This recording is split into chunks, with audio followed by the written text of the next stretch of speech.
Great. Hello, everybody, for another episode of podcast slash videocast, Living Longer, Stronger, with Rick Chartrand of Sustainable Success. And today I'm extremely excited to have, words like legend are tossed around, but this gentleman has been around in exercise. I just noticed yesterday that he was honored as the best trainer in Philadelphia. And also, they mentioned in the article that he's 77 years old. So he's been doing this for a while. And Mr. Schwab, Roger Schwab, has been a head judge with the Olympia. So he's seen all sides of this game and was an early, and I remember also reading a chapter from a book by Ellington Darden that talked about you. You might remember that Ellington Darden featured you in an article. And you're in Philadelphia now, but you were somewhere in Florida before, right? Where Mainline Fitness, that was Florida? No, Mainline Health and Fitness has always been in, it was in Bryn Mawr, Pennsylvania. Now X-Force Philadelphia is in Center City. So I have never been in Florida owning a facility. I mean, I've traveled there many times, and my friend Joe Cerulli owns several high-intensity facilities in Florida. Right. So, and as I was telling Roger before, I looked at and found a book that he wrote called Strength of a Woman. I believe it was written in 1995. Is that about right? 1997, correct. 1997, and I read it cover to cover. Excellent book, still absolutely stands the test of time. And so I've prepared a few questions that I wanted to ask Roger, but first, before I get into that, Roger, what have I missed in your introduction? I'm sure there's a lot more to that. Anything you'd like to add or correct? No, I'm sure that you can, during the course of this conversation, I can tell you anything that I consider overly relevant. I was, basically just a young kid who wanted to play sports and wanted to get stronger, to be athletic and to be competitive. And I set out early in my journey with the quick lifts. You're old enough to remember the Olympic lifts with the press, the snatch, and the clean and jerk. I love those lifts. They didn't love me very well. And at a fairly young age, I developed major arthritic change, and I went from the frying pan to the fire, so to say, and got involved in powerlifting. Heavy single attempts was another error in judgment that cost me orthopedically. And I've been managing disabilities ever since. I got that led me to my introduction with Arthur Jones in the early 1970s.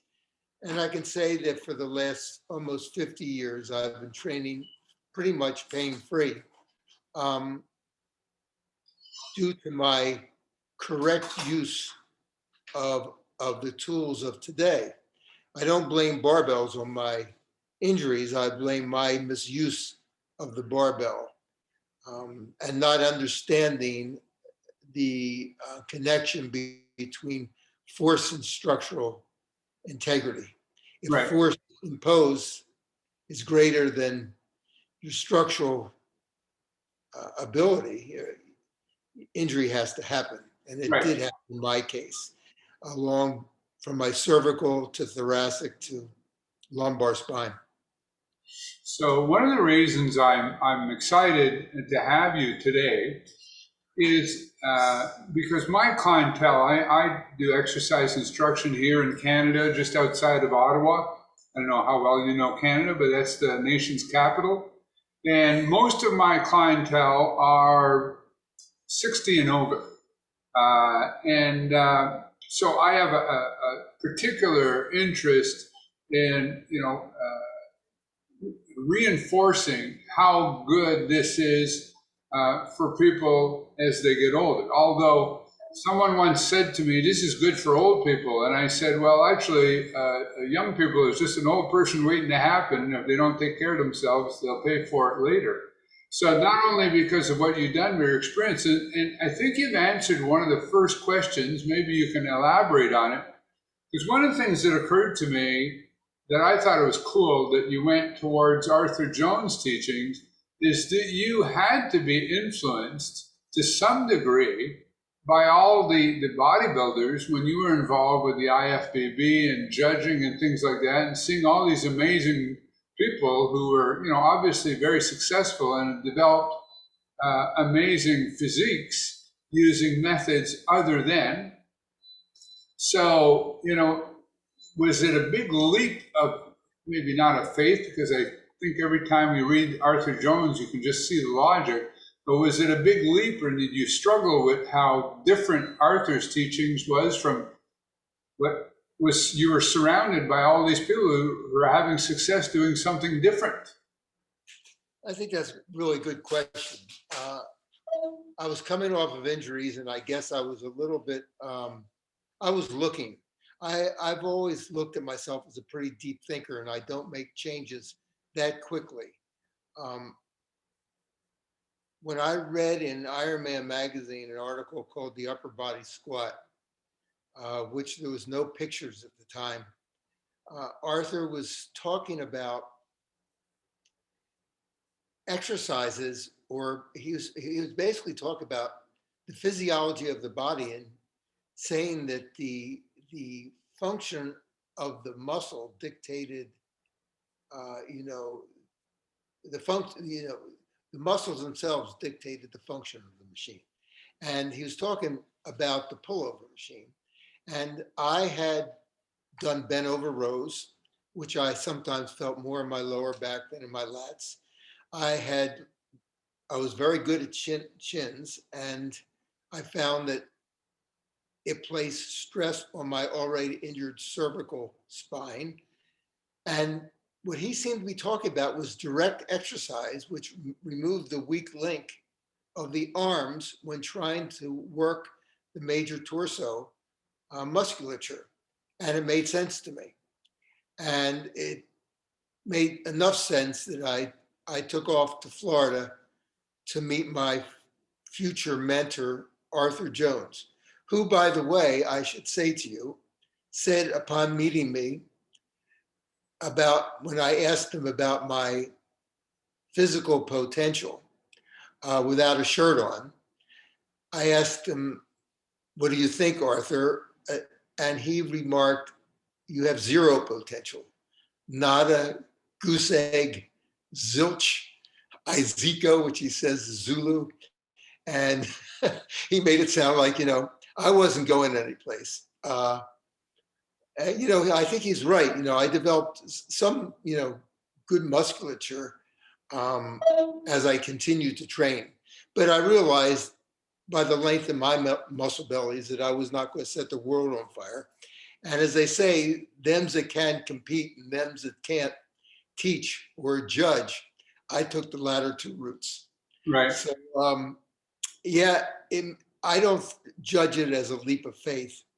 I think I understood what he was talking about, and I have no regrets. That being said, people who use a barbell correctly, I think, as evidence has shown and time has told, is a barbell was in use then, and 50 years later, it's in more use today than it was even then. So I have no complaints about barbell training. I prefer a machine that I think relates to my needs more than a barbell does. And I can go into detail with you about that, but I like the idea of working a muscle through its full range of motion. And I like the idea of working a muscle in its fully contracted position. Okay. So a couple of things, as you were explaining that, a couple of things came to mind. First of all, on Arthur's comments about your potential, I've read before that you decided at one point that you weren't meant to be a champion bodybuilder, and that you decided not to pursue that. But and of course, Arthur would maybe be comparing you to the Casey Viators and the Mike Mentzer's, but there is a photo of you that I've seen. Actually, I was Googling stuff yesterday. You're younger. I'm guessing it's in the mid-70s, thereabouts. You're standing next to Mike Mentzer. You're wearing a tank top. And I would be very, very happy to be able to achieve the physique. I don't know if you remember that picture, but I certainly wouldn't describe that as using the word zilch potential anywhere in there. Even Arthur makes mistakes sometimes. I remember the picture. It was 1978, I believe. And at that time, I was training Mike at Mainline Health and Fit, or Mainline Nautilus at the time. And whenever Mike was on the East Coast, his family lived in Ephrata, Pennsylvania, which was a stone's throw from where I lived. And he would come down and train at Mainline Nautilus. And we're very close friends through the decade of the 70s, trained together. We trained together in Maryland when he was in the Air Force. We trained together in Gold's Gym in California, and we trained together in Bryn Mawr. So I got to know him very well, and we trained together a lot. And I made my best gains, I would say, after I started utilizing Nautilus equipment. It just worked for me. I was very intense. As Arthur says, I was like a light switch on or off. If I trained as hard as I possibly could, or I didn't train at all. So I found at the time that 2 workouts a week, full body workouts, worked best for me. When I trained Mike, he trained 3 times a week. And he seemingly recovered a lot faster than the rest of us did. I know at the time he was taking oral anabolics. When he stayed at my house, he didn't take any injectables because I would have known it and I wouldn't have gone for it, but he didn't. But he still recovered much quicker than we did, and he could handle whole body workouts 3 times a week. And they were all pre-exhaust workouts where you're working a single joint movement directly and immediately with no rest into the compound movement. And that is the protocol that stimulated my greatest results. We still use that protocol today at X-Force Philadelphia. One of the things that I've heard you say, and I forget now, and I'm going to paraphrase, that you had said at one point when I got to be 50, I had thought, well, maybe I will bring down the intensity a bit, and then 50 came and went, and that never happened. I figured I'd do that at 60. And so on. You know how the rest of the quote goes. As the decades went by, your plans to lessen the intensity never materialized. Are you training? And I would think probably you're using things like pre-exhaustion and whatnot to keep the poundages reasonable. But other than that, are you training as hard as you ever have? Great question, and yes to both of your statements. Pre-exhaust training to me is the safest, most medically sound way for any bodybuilder, athlete, healthy man or woman who's looking to stimulate a response. Arthur always said, although he took it from Harry Paschal, that you're probably looking for the least amount of exercise that stimulates the desired result. So that protocol has always worked best for me. I train as hard at 77 within my capabilities now than I have for the last 50 years. I'm not as strong, but in some movements I am just as strong. Due to my spinal pathology, my shoulder girdle, especially my triceps and my pectorals, are not nearly as strong as they used to be. But my pulling muscles are pretty much near as much as I ever did. So I'm blessed in that way. All the repetitions that I teach and that I do are slow and controlled. We don't count repetitions. We don't count repetition speed. X-Force recommends 315, Ellington recommends 414, but we're right in that vicinity. Right. Nothing is done quickly, hastily, jerking the weights. Everything is done, every set is performed being cognizant of a smart, medically sound way to do the exercise. Now it's interesting because one of the questions I was going to ask you is at what point, does father time start to win and you start to go the other way? But based on what you said, do you think if not for certain things like spinal pathology and whatnot, that you would still be, in fact, incrementally, of course, still gaining and still maintaining the same strength you had decades ago? You know, if you, as far as sarcopenia is concerned, if you read the literature, you know that both men and women start losing muscle mass probably in their early 30s onward if they're not doing something to combat it. That's where I try to stop reading that literature, verbatim, because I want to think that I can still train hard. And I don't like to read about, well, when you get to be my age, you'd better slow down. I haven't slowed down. I've never trained to maintain. I have never walked into a gym for community's sake or to socialize or to have fun. When I start my workouts, I have the same nerves that I had all those years ago, looking forward to that first exercise. Once I get into the workout and my adrenaline kicks in, I'm feeling pretty good. But if you know that you're going to train hard, that the task that you have in front of you for the next 30 minutes is going to be rough. I only do it once a week now.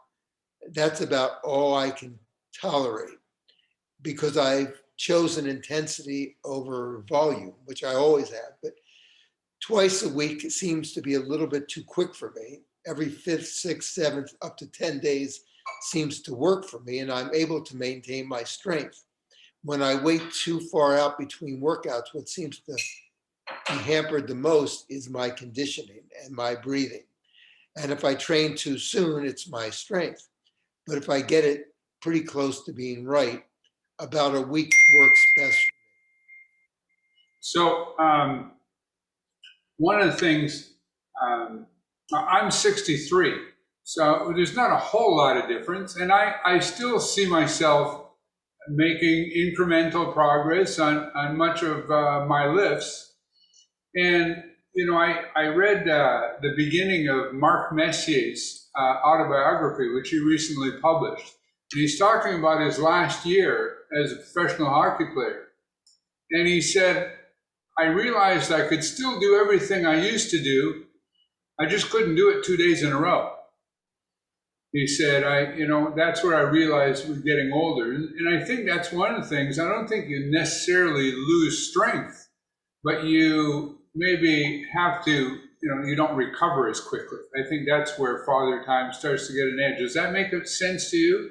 Sure, it makes sense to me. But I think it's really important to understand when you're in your 20s and you're young and you're strong and you feel empowered, that it's going to catch up with you. Joint stress accumulates silently. And all of a sudden, you're 40 years old. Say you were a runner who stopped running when you were in your 30s because your knees started bothering you. And you're 40 years old and you have this pain in your patella tendon, let's say, or your kneecap. And you don't equate it with running your heart out when you were younger because you haven't run in a while. And you don't necessarily comprehend that this joint stress has just manifested itself at that age into pain. And then you're in trouble and then you're on the shelf. So that's why, although it sometimes falls on deaf ears, that you try to tell younger people, putting a 400 or 500-pound barbell on your shoulders to squat for singles or doubles, even if you're successful, the price you're going to pay ultimately is probably not worth, it's not worth the orthopedic cost. You're going to wind up as you're older with degenerative change, and something that didn't have to happen as quickly is if you understood when your training habits when you're younger to take a 10 rep max instead of a 1 rep max. Right. Look for a series of repetitions and judge your progress on those series of repetitions. Understanding, of course, that every repetition of a set is merely a warm up for those difficult reps at the end of the set, which are only difficult because of the inroad into your starting strength that the set stimulates. So you're And if you understand that, then you're going to last a long time in something that is really important in your later years. so one of the things you're echoing a really strong conviction that I've come to. And everybody debates about this training program or that training program being better and whatnot, but there's a lot of short-term thinking. And one of the things that I've posited is if it isn't better for life, it's not better. In other words, if you're doing something that presumably you think is better, but it's going to come back to haunt you in 5, 10, or 20 years, then it's not better. So one of the things that you also said, you talked about the article, the upper body squat, and the idea of applying the resistance for those people listening, a Nautilus pullover machine and other tools that do that, apply the resistance to the elbows rather than the hands. Presumably the idea being to eliminate the weak link and put it directly. So my question is, as I've looked at the X-Force, they don't call it a pullover machine, but it's basically a pullover machine. The resistance is not through the elbows and the pads, at least correct me if I'm wrong. You are pulling with your hands as you're doing it. Does that to you contradict anything, or it's designed differently and still achieves the same thing? No, you're correct in your statement. It's a compromise. In my opinion, it's a mistake. No, X-Force is not perfect. Right. The original pullover machine, what they call in Sweden a lat back circular, had elbow pads, as it should have had. They were trying to play to a large clientele, and they found that elbow pads, the size of the machine was going to be difficult for a large mass of people to use, meaning that a small woman had to use the same machine as a larger guy or whatever. And they couldn't figure out how to make that machine work for everybody with elbow pads. Right. It was a compromise. I will say, however, and I was very skeptical. And when I bought the line of X-Force to the United States, it was my intention to potentially leave that machine out. And I'm very happy that I didn't, because the trade-off was that although you're using your hands, no doubt about it, the smooth transition from the positive to the 40% negative on the eccentric stroke was so stimulating to the lats that we really never looked back. And you couple that machine immediately, you follow that immediately with either a torso arm, as Arthur would call a lat pull down, or an upright row. And the feeling of the lats was as thorough as anything I ever felt with a Nautilus pullover, right in the belly of the muscle. And also you would feel it the next day in your pecs and your abs. So it was a compromise, no doubt about it, and no theoretically justifying the way they produced that machine. I originally started with the plate loading pullover, and the original Nautilus plate loader was a great piece of equipment. But if you remember, it was so wide that you really had to be, a really a sizable guy to fit in that machine without being all padded up. Now, subsequently, they made a smaller footprint. They moved the elbow pads in, and it became usable for most of the population. And then Arthur was smart enough that they made a women's pullover machine, which fit all women. So in the ideal world, to answer your question and making a short question into a long answer, Uh, the elbow pads were integral part of a pullover machine, and that machine, in theory, should have elbow pads.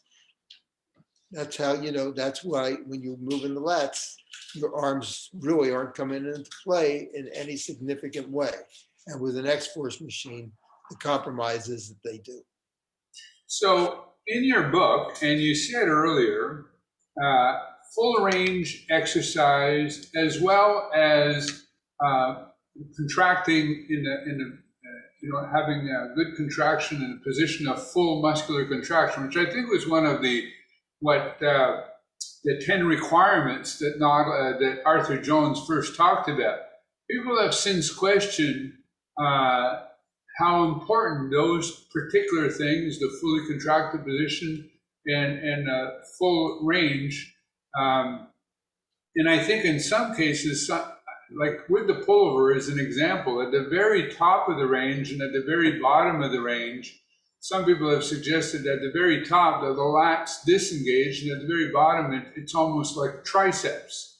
Now, you still feel strongly that those concepts are as valid today as they ever were? I do. I certainly know that the debate has carried on over all these years. And I know that you find in most instances, in most even high intensity facilities, and being taught in most high intensity facilities and in regular barbell gyms, that pushing and pulling compound movements are the choice of today. And you certainly are going to stimulate a response if you're progressive with compound movements. And they're important in the workout. I personally feel that pre-exhausting the compound movement with the single joint movement that works the muscle through a full range motion works the whole muscle, the length of a muscle, greater than the compound movements do. I've learned over the years that you really can't judge the value of an exercise by the soreness.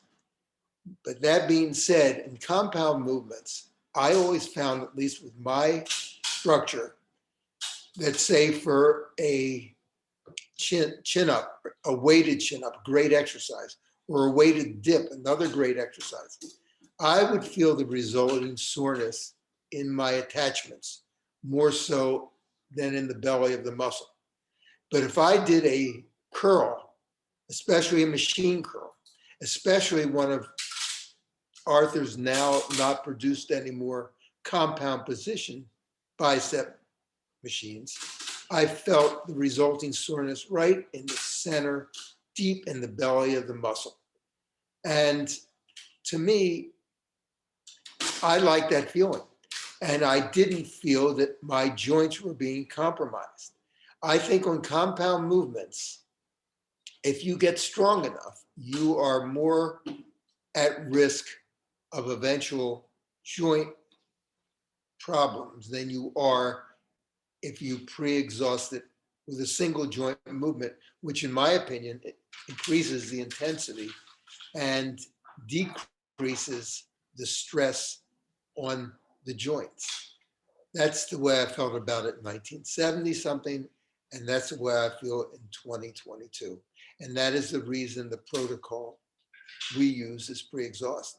And by the way, yes, times have changed, but every workout, as I've said in print, every workout that I trained with Mike Mentzer, Ray Mentzer, and Casey Viator, and Danny Padilla, every workout was pre-exhaust. In Mike, Casey's, and Ray's instances, it was always their choice. I had the gym, they could have trained any way they wanted to, and this was always their choice of protocol. And I think that they knew something then. Yes, Mike veered off after 1980, but I think that that was more a cause of his overall change in the way he felt about himself and his personality than it was in the 70s, in his heyday, when he was feeling really great about himself. So I've never looked back, Richard. I still believe what I do. I'm training primarily injury free. I'm healthy. I look forward to my workouts. I'm 77. My muscular structure is still good. My muscles are still large for my frame. And this is the way I teach, and I don't back down from it. Now, in your book, I made a point of asking you, you use the term muscle density. In training people, I found that hypertrophy, you talked earlier about Arthur Jones characterizing genetic potential. And it strikes me that, you know, abnormal, not, and by abnormally large hypertrophy, I don't necessarily mean Olympia or that type of thing, just even the type of muscles that will turn people's heads and get people noticed, unless they're really lean, is much rarer, I think, now as I get older than I once thought among the general population. But you use the term muscle density. Uh, I think people can get a lot stronger, but not necessarily much bigger. Do you have thoughts on how rare or not it is for people to actually, have significant hypertrophy? Yes, I think that you're hitting it correctly 100%. In my case, I'm 160, 165 pounds and lean, and I have chosen for me, I have a healthier lifestyle being leaner than I am heavier. My lipid levels are better, my blood pressure is better, so forth and so on. But I'm a product of years and years ago. I traveled to York Barbell Company in the early 60s and was fortunate enough to meet John Grimmick for the first time.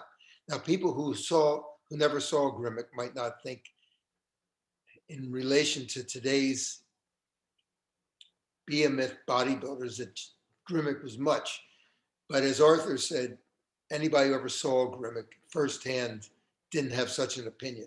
When he first shook my hand, which started a 30-year friendship, John Grimmick's hands and his wrists were so dense and so large, and he was wearing a short sleeve type of shirt, somewhat similar to what I'm wearing today, and his muscles almost appeared round, like his arms were almost round. They weren't long and straight like yours and mine are.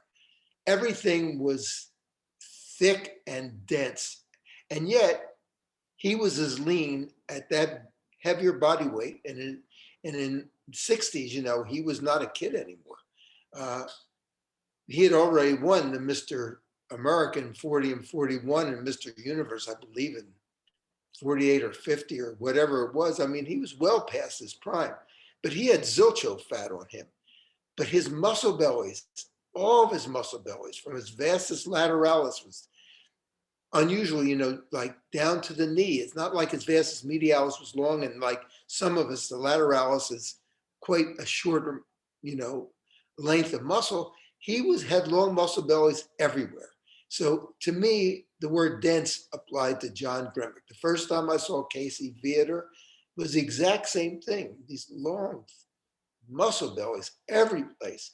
I mean, these guys, Boyer Cohen, most instances for most body parts, these guys would have more muscular density, never training, than we would in a lifetime. It's comparing apples to oranges, and why go there? You try to realize your own potential in as I use the term again, medically sound, healthy way, comparing yourself only to yourself throughout your career as a bodybuilder. And in my mind, we're all bodybuilders. Why are you lifting weights? Why are we doing resistance training? In order to get stronger, for our quality of life, yes, and also aesthetically to feel that we look good for ourselves. It's never necessarily going to be for somebody else who might have their own opinion of, what beauty in a body looks like. So you're always doing it for yourself. But I think they go hand in hand, the healthy part and the aesthetic part. And I think for most of us, the words train hard and eat less apply. I think the biggest problem diet-wise in this country is not so much what we eat, but how much we eat. And I think as far as training is concerned, it's not how much we train, it's how hard we train. And those words have proven to me to be valuable in my whole 50 years of involvement in this sport. So changing a little bit, your X-Force, we've referred to X-Force a couple of times. People listening to this, most of them will not have heard of X-Force type machines. So I know a little bit about them. I think I first heard them reading about them with some publication by Ellington Darden. But for listeners, could you explain the concept of the X-Force exercise devices? X-Force inventor named Mats Tulin and the orthopedic surgeon Bjorn Auber and the engineer David Berglund showed these machines in San Francisco in 2008 and in San Diego the next year. They made a splash, but people didn't buy them.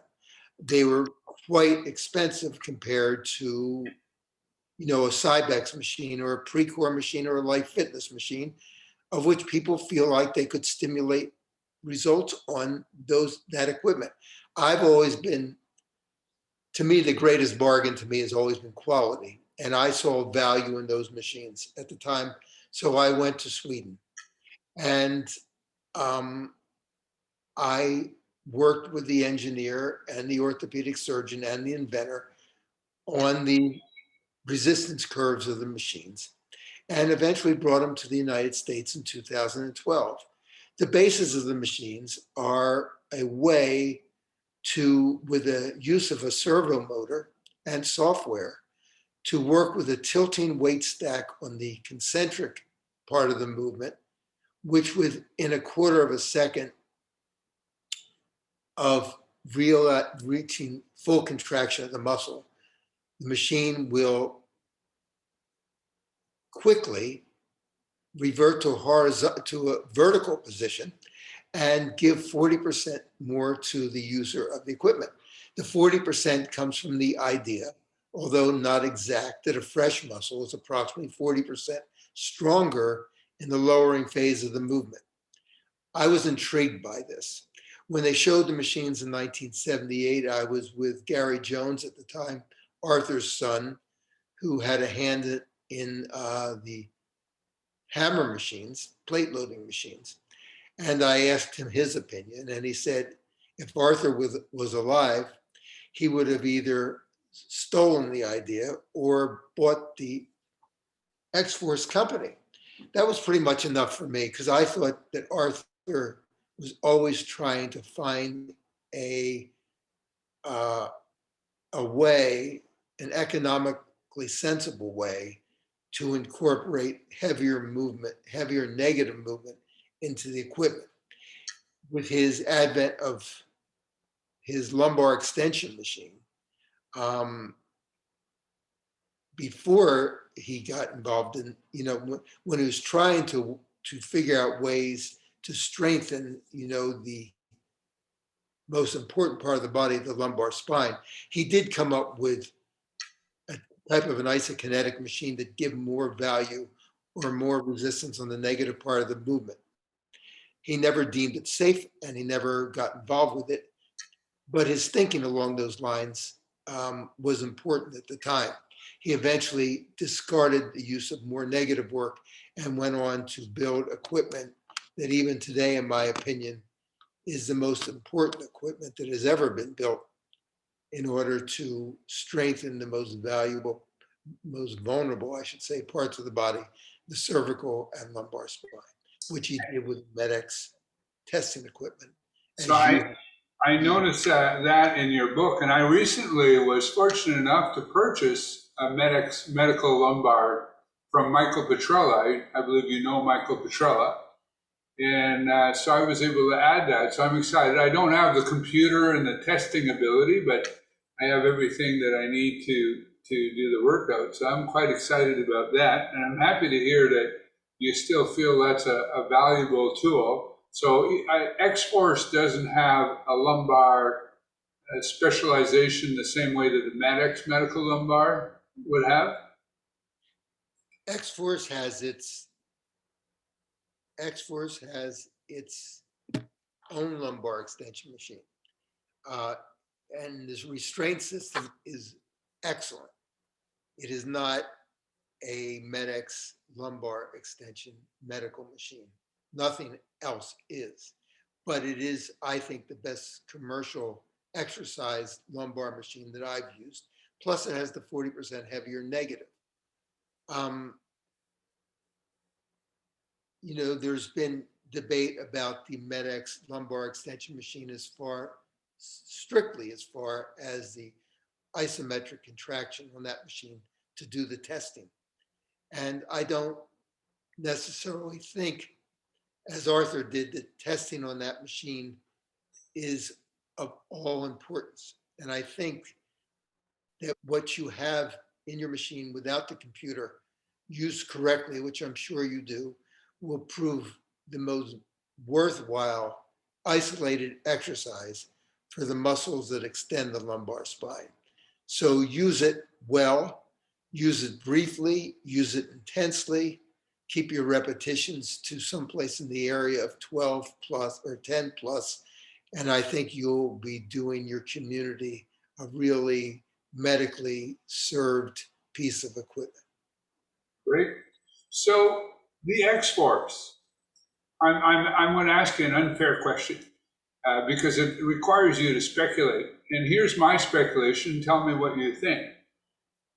Well, I don't know. I'm not speculating, but is the X-Force, in your opinion, more effective because there's something special about the negative portion of the rep, or is it simply that by increasing that you're creating deeper inroad in less time?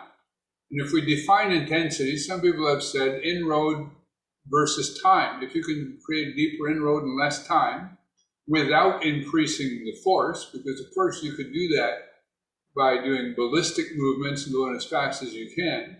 But if you can get deeper inroad in less time without adding additional force, that would be superior. Do you think it's that, or do you think there's something special about just the lowering portion?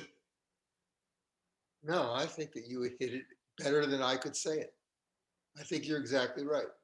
X-Force, because each rep is approximately 50% more intense than a Nautilus machine or a Med-X machine, of which I am proponents of both. Be very clear about that. I think both of the type of equipment will stimulate results as well as anything does, with the possible exception of X-Force.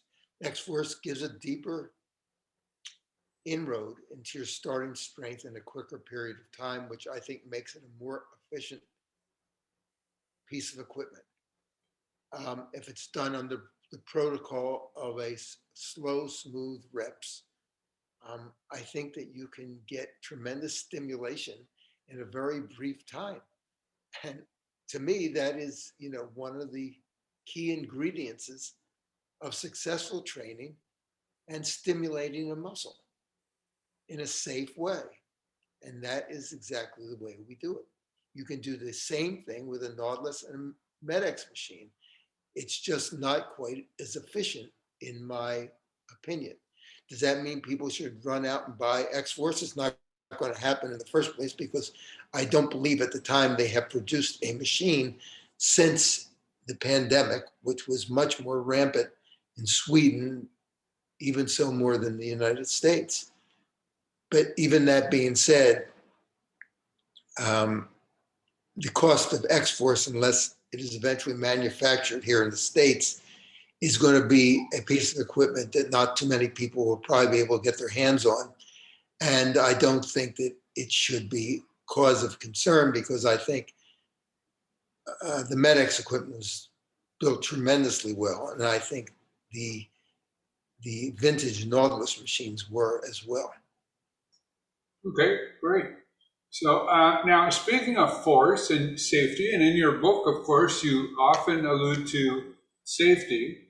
Well, I listened to a podcast where you were being interviewed by the gentleman from Truth Not Trends. And I maybe was reading between the lines, maybe more I should. I felt like you were answering a question that hadn't been asked. Because when you were describing X-Force, you pointed out that the change from the positive to the negative was very smooth and wasn't abrupt. I know because some people have suggested, and I've never used one, that switch from where you go from the weight and an increase to 40% created a force that compromised safety, and you seem to be going out of your way to point out that wasn't the case, even though the interviewer, I don't think, was asking that question. And I'm guessing you've heard that criticism and felt it needed to be answered. Am I reading too much into that? You're a little too sharp for me, and your questions are really good. I don't remember that interview, that question, but to answer your question is the transfer from the positive to the negative, from the concentric to the eccentric on the X-Force machines produced since we got our second shipment when I opened X-Force Philadelphia in 2018 is so smooth that there has never been one question from one client about the abrupt change of force. Anybody who makes that statement, maybe in 2008 when the machines were prototypes and brought to San Francisco from Sweden, and my memory for 14 years ago, 16 years ago is not that great. Maybe the change from the positive to the negative was more abrupt, but I assure you it's not now. And as far as injuries are concerned, if there has been one injury in X-Force Philadelphia in the 4 years that I have owned and operated that facility, it has not come to my attention. No joint injuries. These machines are good. They're really good. And they stimulate a very muscular response. But so does Nautilus, and so does MedX, and so does a barbell used correctly. I like X-Force. That's the only reason I purchased it and spent an awful lot of money doing it. And I've never looked back, and I have zero regrets. And again, I'll say to you, anybody making the statement about X-Force equipment today is free to come to X-Force Philadelphia. And when they get there, I'll train them myself.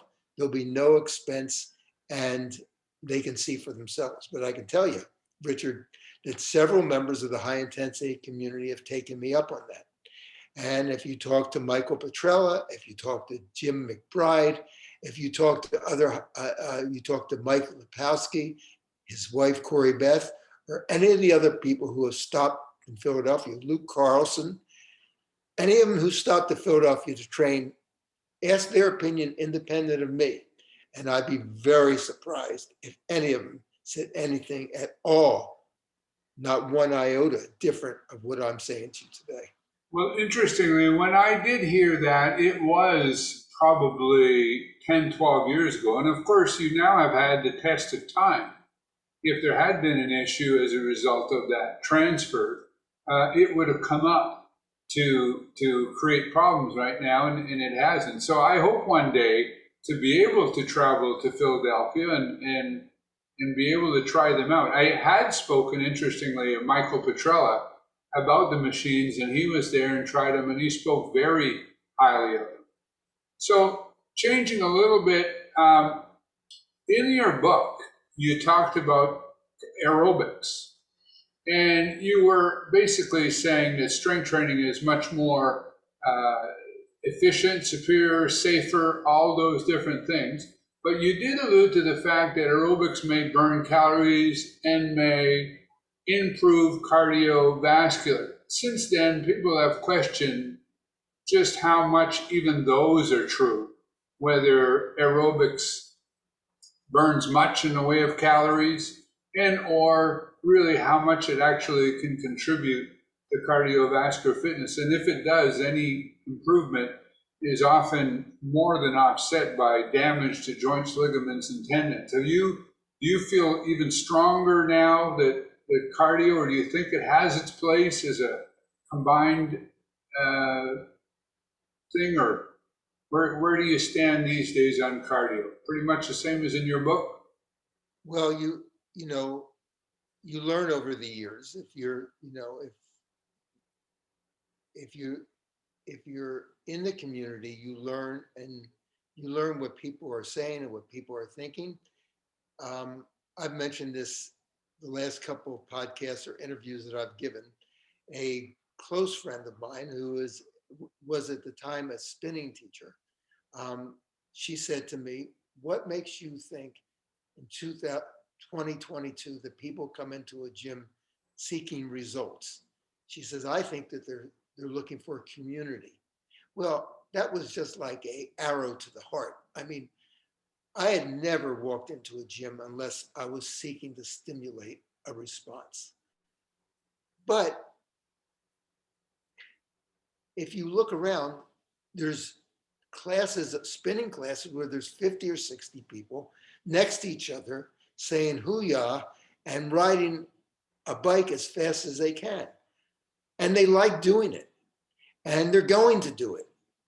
And there's people out there who love to run, and they've seen the orthopedic questions about running, but they're going to run. And to tell somebody, a runner, not to run, they're going to look for somebody else who's going to tell them that they can run. So very simply, I've judged the workouts on strength. If you're a runner and I'm training you once or twice a week or whatever, and you're showing consistent improvement as far as your strength is concerned, then I'm saying to you, do whatever you want to do outside of X-Force. If you're getting stronger, then you're not depleting your reserves. Then your body's recovering from the stimulus. If, however, you're not, and I notice that you're maintaining stasis, or you're actually getting weaker, then I'm going to bring it to your attention that you're not recovering from the stimulus. And what you're doing outside of the gym is maybe psychologically valuable to you, but physiologically, it might not be sound. So that's the answer I'm giving. As far as health is concerned, I'm not a great believer in super health. I think that you're either healthy or you're not healthy. I get a physical every year, which I believe everybody should get, even at a younger age, because the way people eat in our society today, I think it's important to take a look at your lipid levels, especially your LDLs and your HDLs. And if you're lifting weights, doing resistance training, usually you're going to find that your high density lipid proteins are going to be good and high, which they should be. But it's your LDLs. If they're elevated, also, it's not, I don't think that's a healthy situation. If you're walking around and you don't go to a doctor or you don't get physicals and your blood pressure is running elevated, 140 over 90 or higher, I don't think it's a healthy situation. So I'm of the belief that you should know your lipid levels, know your blood pressure levels, and then go about your ways if they are normal. And if they're not normal, I think that between you and your doctor, you should be taking action to combat it. And I would also say, as you get older, those levels tend to get higher. Be careful. You want to live longer, stronger, like you mentioned at the outset of this interview. I think that's a good way of doing it.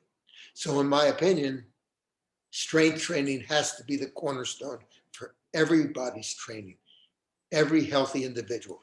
I think going through a Nautilus workout, an X-Force workout, a barbell workout, where you're resting minimally between sets and you're keeping your heart rate up for a certain period of time. If you're using machines especially, and you're getting movement through a full range of motion and you're stretching, and whatever your choice of tool, if you're getting stronger, I think functionally you're doing what is needed to create a healthy you.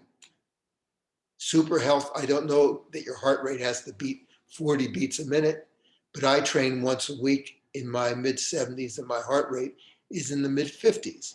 And my blood pressure levels day and night are about 120 over 70. And I am content to believe that I am a healthy man of my age. What does that mean for tomorrow? I don't know. And I'm blessed to be alive every day and doing what I'm doing every day. But I think everybody has to make those values to themselves. So again, to make a long answer shorter, do I think cardiovascular exercise is important? Yeah, I do. And I think you can get it in your strength training workout sufficiently. So to finish off, maybe the last couple of things about eating. In your book, you have one of the graphs has to do with sort of the USDA food guide and things like that. And recently, people seem to have rediscovered protein. There's a number of people, and even the recommendations for protein have gone up. And Stuart Phillips is a professor in McMaster University here. I don't know if you've seen some of his writings or podcasts or things like that.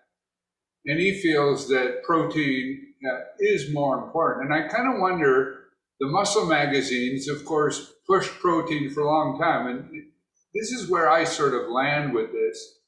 Is that if you're already getting adequate protein with a little surplus, having more probably isn't going to help. I don't think it's going to hurt either. I don't think it's going to destroy your kidneys or anything, but it isn't going to help. But if you don't have enough, and particularly as we get older, where we don't absorb it as well, then not having enough, I think, can be quite detrimental to health. Now, people will debate how much enough is, but just without going down that sort of rabbit hole, however enough is, below it is not a good thing. So people like Vince Gironda and whatnot, some of the things that they used to talk about, and doing a lot of different things about eating a higher protein diet and whatnot. Is that maybe one of the things that some of the old time bodybuilders did get right? In your thoughts? That's a tricky question. I got to know Larry Scott. I don't know. I'm sure you remember the name, but most of your viewers might not. But Larry Scott was one of the reasons I got involved in bodybuilding. I happened to see him win the Mr. America title at the Brooklyn Academy of Music in 1962, where I sat in the last row of the Academy to see him win, and subsequently returned to that venue several years in a row and watched him win Mr. Olympia. And at the time, Larry was a big proponent of a man named Rio H. Blair's protein, which was a milk and egg protein that Larry took in very large quantities. And he stimulated great responses. When I talked to him later in his life, he still clung by the idea that the milk and egg protein, taken in large amounts, really helped him gain muscular body weight. He was also at the time taking anabolic steroids, not big doses, nowhere near what you see today, but he was taking Dianabol also. So I can't tell you what was his result. His results were, what percentage was from the protein and what percentage from the anabolic steroids. But I can tell you, if you looked at Larry Scott closely, his arms, the insertion of his bicep was down into his forearms. Same with his triceps. Even his quadricep and calves were low and long. He had that potential, and he was going to make benefits. He was going to stimulate results. So was it the protein or other reasons? I'm not convinced all these years later that an abundance of protein is a major attribute. I think some people metabolize different than other people do. And I think that some people's kidneys function will react to a higher dose in some people and maybe not in another. Anecdotally, for myself, I have always found that carbohydrates, fats, and proteins somewhere in an area of 50, 25, 25 carbohydrates, fat to proteins have worked for me. When I have gone on higher protein diets, I visited Rio Blair. I took his protein powder. I didn't see the results that Larry Scott did, but I didn't have any problems with the protein either. And to this day, I think it was the best protein that I ever tasted. Um, I don't think I'm really answering your questions well. I think if you're training intensely, let me answer it this way. If you're training intensely, I think you need a fair proportion of carbohydrates in your diet. Okay, fair enough. Well, this has been an absolute pleasure, and again, I'm so grateful that you were able to take the time for me to do this today. Is there anything, parting words that you would have in general to listeners? Maybe my clients, like I say, are 60, 70 years old, and of course, what I like to do is share this with my existing clients and potential clients. Any parting words either for them or anything else that comes to your mind? Well, I would recommend that everyone, if they're training, doing resistance training, to be very cognizant of the form that they use, and it has to be in a medically sound way.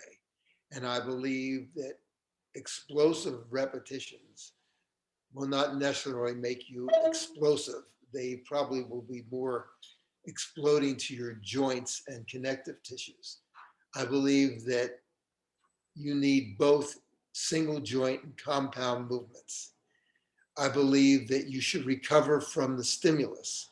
And I believe that can be dictated by logging into your workouts and seeing that you are getting stronger, that you're progressing in some way, and that you're not losing strength. And if you are losing strength, I would look to either you're not training with the intensity that is relevant, or that you're not recovering from the stimulus. If you do those things and you couple it with a diet that makes common sense in a field that's not always common, I think you're probably doing everything that you need to do personally to stimulate results in a safe way. And if it's not safe and you can't train, then what's the value in what you're doing? That's my suggestion for you, me, and for your listeners. Good, very well. So I'm going to sign off shortly and stop the recording, and then I'll just chat a little bit afterwards. So thank you so much once again for doing this, and I look forward to keeping up with your continued success. Thank you very much.